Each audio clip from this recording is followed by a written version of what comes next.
So with level 3 food science and nutrition is the A level that we currently offer at the Wren School. Not many schools offer this A level because a lot of previous A level food courses have just been ended really by the government. Back when I was in year 13, so in 2012, 2013, I studied home economics. Then there was a food technology A level. Currently, it is a level 3 food science and nutrition. So it is the best route to go into the food industry or to have further study into food. If you studied year 11 hospitality and catering, it is the same exam board. We use WJEC, and the year 12 has a very similar structure to year 11. So if you do have a background in hospitality and catering, it will be beneficial. If you have no background though in catering or food or preparation and nutrition, that is fine. I would still advise a background in either PE, biology, even business does have some overlapping theory, but it is best for you to have a background in food to make a confident start to the course. So I will today go over a bit of the background about the exam board, what you can expect mainly in year 12, and also a bit about year 13 too. And I'll show you some examples of my current year 12's cooking, some past papers, and I will give you a short task to go through that we'll meet back next week and discuss. So in year 12, you will be assessed through two methods. One is an exam and one is a piece of coursework. The exam that you do is, again, similar to what you would have done at GCSE if you did catering. It is 90 minutes, you get 15 minutes reading time, and I'll show you some example questions of those. And you will also do an 8-hour practical assessment, which I would say is almost identical to the year 11 catering one you're given. However, it's a bit more food sciencey in the way that you're asked to tailor it towards someone's nutritional needs a bit more specifically. You're given a bit more information about an individual and you cook for one person rather than the quite vague brief you're given at GCSE. I've written at the bottom there that biology is an excellent second choice for this subject, or a good understanding of biology from GCSE will help because we're going to be looking less at what nutrients do and more about what nutrients are actually made up of and then why we need them in our body and like looking at the role that they play in our body. So as I said, in year 12, you do 50% of your grade, which is an exam, and 50% is coursework. And you can see there LO1 to LO3. The exam is all about food safety, nutrients, and what those nutrients do in the human body. The coursework that you do, again, worth 50% of your grade, 8 hours, is, as I said, similar to the catering one at GCSE. So you plan a dish to somebody's nutritional requirements. You would time plan those dishes, focusing on food safety, and you would then cook those dishes at the end.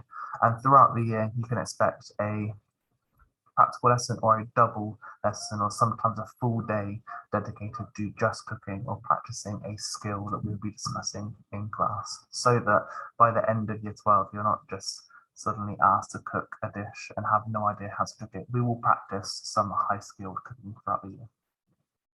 And I won't go into year 13 in too much detail, but essentially you can see on the left here, top left, you've got Unit 1, which is understanding the needs of specific groups, and that is your year 12 content, which is mandatory, you have to do it. And that is all of year 12. On the top right, you've got the ensuring food is safe to eat.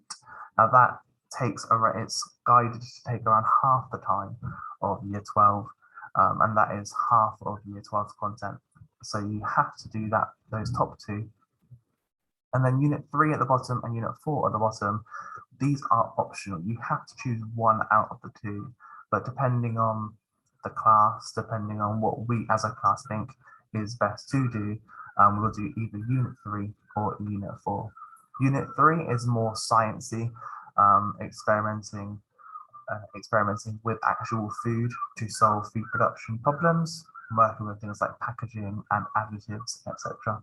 And Unit 4 is current issues in food science and nutrition. So looking at what's in the news and discussing any issues that are currently available or currently happening in the world. And I'll show you some examples on the next few slides.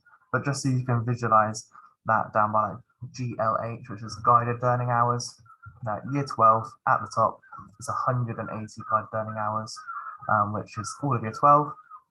And then you can see on the left there, the second one is worth 90 hours worth of content, which is around half of what you do. And then you pick either 3 or 4 to be your other 90. You could do, some people would, or some courses would just offer the certificate, which is worth like half an A level over 2 years. But we offer the full diploma, so you leave year 13 with an A level equivalent, in which most universities will recognise the exact same as an A level, and like UCAS points wise. Thinking about university and thinking about further study or careers links, food science as a course is very open. That the food industry is absolutely massive, and there are loads of different sectors within it. And I put some images on the right hand side of the screen as I talk through a bit of the left. So the food industry, the sports sector, at the top right image is all about product development. So if you wanted to go into work with restaurants or work with different manufacturers and develop new products with them or for them, you could be part of a team doing that after year 13 or after further study at university. If you wanted to go and work in the restaurant industry, perhaps manage a restaurant or work alongside people as a sous chef, head chef eventually, this is a good course or lead into that. You obviously need a lot of experience to become a head chef, but it's a good first step into that route.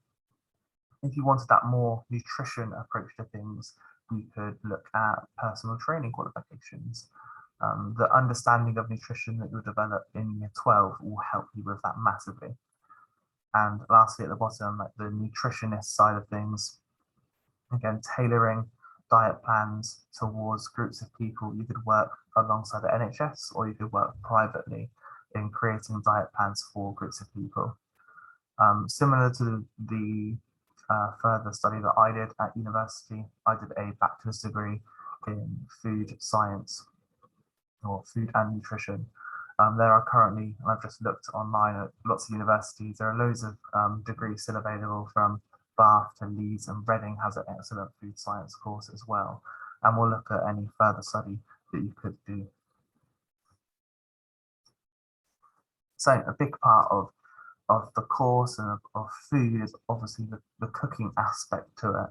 I'm not expecting you to turn up to year 12 being able to plate food like what is on screen now, but I would expect you to have a good understanding of what makes food look good on a plate. You know, what colours stand out against each other, how to take a good photograph of food. And that's just some examples I found online, but some examples of what my students have cooked over the last year. And I can't show you what they've currently done for their coursework. It's still being moderated, but I could show you stuff I've done in the run up to that. So I chose these examples because these are students that did not do catering at GCSE. These are people that did a science related GCSE and they had an interest in food. So they, at the start of year 12, they were fairly keen cooks, but hadn't ever really plated food before and had no real idea of what made food look good on a plate. You've got some soups at the top left, a brownie in the middle. At the bottom, you've got some fish plated alongside some potato and a puree. On the right, I think there's some spicy Korean chicken wings. But the stuff that you cook, you'll do lots of pasta making, filleting, deboning. There's a huge amount of practical in year 12 that relates into the content that you learn about. And I mentioned before about food in the news and why it's important to understand what is currently going on in the world of food and nutrition. So it's really important that you have a understanding of what is currently happening in the world in terms of food trends, or food-related news. And a really good website that I recommend for that is one called foodmanufacturer.co.uk. I'm signed up to their mailing list, so they send out quite regular emails of what's going on in the food industry. But especially in year 13, as you start to look at what's happening in the world of food, being able to reference the fact that Coca-Cola or Itsu have developed some new packaging will help with your just general understanding and be able to talk about relevant things that are happening in the food industry. And you can see there, this is just in the last week what's been announced. So Coca-Cola, they from September are rolling out all of their bottles are made from recycled plastic, and that is their on-the-go bottles, their smaller bottles. And on the right-hand side, you can see Itsu and how they've worked with a manufacturer called ProSeal, and they have used ProSeal's test kitchen to develop a new heat and eat range of foods, like a microwave range of foods. And so we would look at how Itsu as a brand has gone from quite a small, relatively, they were like a supermarket chain where they just had like a few pre-packaged pots of noodles, and they branched out to, if you've been down the Reading, like Broad Street, you'll see they've got an actual restaurant, and now they're going back into supermarkets and trying to have more of a dominant market approach and going for that microwave range of foods now. So we look at things like that and see how businesses are working and how they're getting into different areas. And lastly, the bottom right one about a water bottle that reminds you to keep drinking. So the fact that there are now bottles with apps to remind you when to have a drink and how hydrated you are. And we look at how technology has influenced, the way we live our lives. So I would just give us a few examples of what you could expect from either your exam or your coursework. On screen is an example of what you might receive in terms of like a coursework scenario. Looking at a person, so this scenario is a chef called Abdul, who's a Muslim man in his 50s, and he coming to you as his nutritionist or dietitian. He comes to you and he finds himself really fatigued during his working day. He tells you that he has at least 8 hours sleep per night, but he doesn't understand why he feels tired. You would offer to help him, and you would look through his current diet plan. So you would look at his height and weight, and we'll look at understandings of BMI, of what is a good height and good weight to be at, and relate that to his age, etc. So you can see across the full day, for breakfast, a cup of tea with milk. His lunch is a tuna salad with a glass of water. His afternoon, snack is a cup of tea with no sugar. And his evening meal is a chicken curry with rice, a cup of tea, he clearly likes his tea, again with full fat milk and no sugar. So we look at what are the nutritional requirements of a male in their 50s, and think, he's sleeping enough per night. We'd look at the food that he's eating across the day, and you probably off the top of your head can already think of, why he's feeling tired. If he's just having a tuna salad for lunch and a chicken curry in the evening, looking at calories that he's consuming there, we'd look at, an average male should probably have around 2,500 calories per day. But you can see from his diet there, he's probably consuming 800, 900 calories. And so we spend time looking at his nutritional requirements, and we would tailor a diet plan towards him. I'm just going to show you over the next few slides some short questions that you might get, or you won't get these exact questions, but some past paper questions that have come up in assessments. So your 90-minute exam. They start off with quite short answer questions. So the first one, I think, is quite a nice, easy question. State 3 personal hygiene rules. The second one, stating 3 bacteria which cause food poisoning. And the last question there, state 2 dietary function of calcium. All of these would be content that you'd cover in the very early weeks of year 12, because they're not overly difficult. You then see these next 2 questions where it mentions the word retinol and beta carotene, and you might at the moment have no idea what those are. but we'll look at vitamins and they have an actual name to them. So you'll just find out that like the actual vitamin or mineral that retinol or beta carotene is. We look at different people's diets, so pregnant women, and looking at what they should be eating over a day. And then some bottom ones there, BMR, so basal metabolic rate, and GI, glycemic index. Again, you should start to get a feel for what kind of questions might be coming up. These are real like nutrition focused questions. Another 2 examples of nutrition questions from the same paper, describing the dietary functions of lipids in the diet, so just dietary fats, and the differences between saturated and polyunsaturated fatty acids. Again, content that we'll cover in year 12. Other questions might ask you to adapt recipes. So at the top of the screen, you can see you've been given a menu of a cream and tomato soup, a shepherd's pie with mashed potatoes, and a summer fruit cheesecake. And you've been asked to describe how you would adapt the menu to meet the needs of these 2 groups of people. You're given a celiac and a vegan. So you write 3 comments about each for your 3 marks on each for a total of 6 marks. And you will get longer questions such as this. And the second part of your paper that you'll do at the end of year 12 are much longer questions. They're called like case study questions. The total marks available on the paper is 90 marks in 90 minutes, and around 40 of those 90 marks, a big portion of those marks, comes in the way of a big case study question.